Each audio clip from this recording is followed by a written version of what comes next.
Carmine Gallo, who wrote this book, Speak Like TED, or rather Talk Like TED, what he found out was he went to research and why some TED speakers are more popular, are more viral, and what about the rest? Of course, one of the key elements is storytelling, which I'll reserve it for later. But he also found out that a lot of these speakers uses very good hand gesture.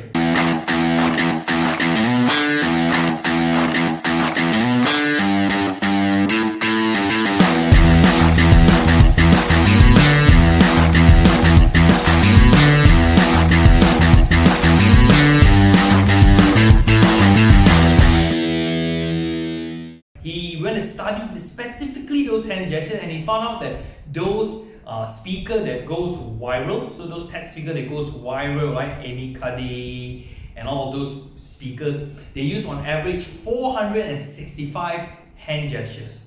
Okay, they use way more hand gestures than those speakers that do not go viral. So as you and I are presenting more virtually now, how can we use our hand gestures more? And why hand gesture is so important? Another studies found out that people or speakers that uses hand gestures in communicating, whether is it live or whether is it virtually, are seen as more warm, are seen as more agreeable, more approachable, and more likable. Okay? So more agreeable, more likable. Do you want to be that? Start implementing more hand gestures in your virtual presenting, speaking. And I'm going to share with you why is it so important. So the first thing about hand gestures, if you want to show hand gestures, you have to stand further away from the camera, right? So you can't be standing like this. A lot of you are still like this in Zoom meeting, and then you won't be showing your hands at all. So you want to put the camera back a bit so I can see your hands, right? And I'm just going to share with you 3 simple hand gestures that you can immediately implement. The thing to know about hand gestures is always show your palms. So palms seem visible, okay? If not sure why palms, look back at my previous video. Why palm is so powerful.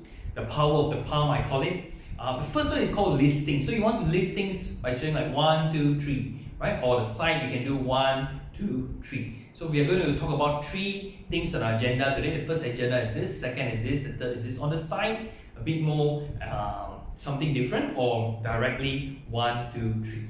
Okay, on the side it's not so confrontational compared with 1. We're going to talk about 3 things, 1, 2, 3. Okay, but remember, always show the palm, so it's like this, it's not like this. Okay, the second thing I want to talk about is big and small, long and short, right? So you want to use your palms again, big, right?